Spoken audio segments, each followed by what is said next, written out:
అందరికీ నమస్కారం అండి. ఇప్పుడే అందిన వార్త ఉద్యోగులకు పెన్షన్లకు సంబంధించి గుడ్ న్యూస్ అండి. ఇక నెలకు 7,500 రూపాయల పెన్షన్ పైన గుడ్ న్యూస్ ఎప్పటి నుంచి అంటే లేటెస్ట్ అప్డేట్ అయితే రావడం జరిగిందండి. సో ఆ వివరాలు ఏంటనేది కూడా వీడియోలో తెలుసుకుందాం. వీడియోని చివరి వరకు చూడండి, అర్థమవుతుంది. మరోసారి ఛానల్ వస్తే తప్పకుండా సబ్స్క్రైబ్ చేసుకొని చూస్తున్నారు కానీ లైక్ చేయడం మర్చిపోతున్నారండి. వెంటనే లైక్ చేయండి. వివరాలకు అయితే వెళ్ళిపోదామండి.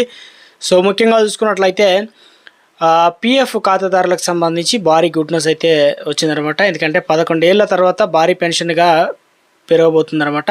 సో ఇందులో వచ్చేసి ముఖ్యంగా ఈ నెల 20 తారీఖు అంటే దీపావళి కంటే ముందే ఉద్యోగులకు ప్రావిడెంట్ ఫండ్ ఆర్గనైజేషన్ ఈపీఎఫ్ఓ శుభవార్త అయితే అందించనుందనమాట.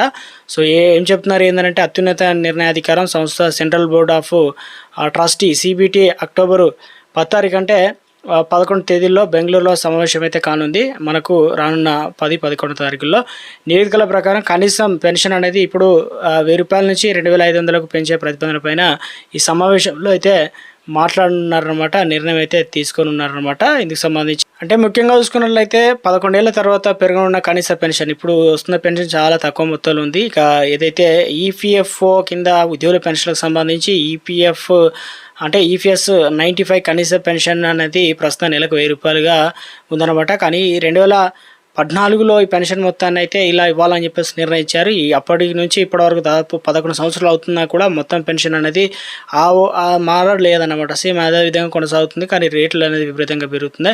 ఇక ద్రవ్యోల్బణ దృష్టిలో 1000 రూపాయల పెన్షన్ చాలా తక్కువ అని చెప్పేసి ఉద్యోగ సంస్థలు అంటే ఉద్యోగులు కూడా భావిస్తున్నారు.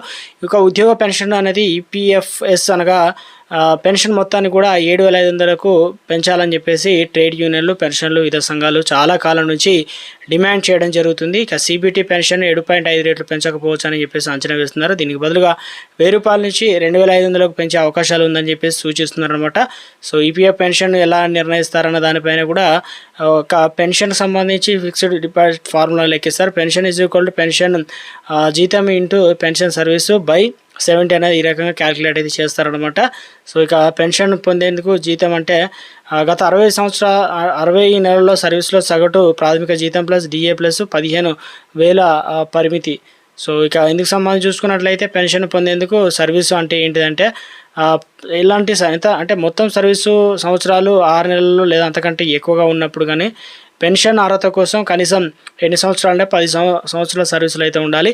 మొత్తం పెన్షన్ జీవిత గరిష్ట పరిమితి అనేది నెలకు 15,000 రూపాయలు. అంటే ఒక సభ్యుడు 35 ఏళ్ళ సర్వీస్ చేసి ఉంటే అతను లేదా ఆమెకు దాదాపు 70 అంటే 7,500 పెన్షన్ అనేది ఇస్తారనమాట. ఇక్కడ వచ్చేసి పెన్షన్ మనము పొందాలంటే కొన్ని రూల్స్ అంటే అర్హతలు అయితే ఉండాలన్నమాట. ఈపీఎఫ్ఓ పెన్షన్ కింద కనీసం 10 ఏళ్ళ కంటిన్యూ సర్వీస్ అయితే ఉండాలి. దాంతోపాటు 58 ఏళ్ళు వయసు అనేది నిన్న తర్వాతనే ఈ రెగ్యులర్ పెన్షన్ అనేది పొందేందుకు ఛాన్స్ అయితే ఉంటుంది. ఈ తేదీకి ముందు ఒక సభ్యుడు ఉద్యోగం మానేస్తే వారికి విత్డ్రా బెనిఫిట్ పెన్షన్ అయితే తగ్గుతుంది. కాబట్టి ఇవన్నీ కూడా గుర్తుంచుకోవాల్సి అయితే ఉంటుంది అనమాట. సో ఇవన్నీ కూడా గుడ్ న్యూస్ అయితే రావడం అయితే జరిగిందనమాట. సో మొత్తం మీద అయితే పెన్షన్లకు సంబంధించి పెంపు అనేది ఉండే అవకాశాలు అయితే ఉన్నట్టు తెలుస్తుంది. బెంగళూరులో మీటింగ్ అయితే సమావేశం అయితే నిర్వహించబోతున్నారు. సో ఇందుకు సంబంధించి ముఖ్యంగా పెన్షన్లకు సంబంధించి తాజా సమాచారం అండి.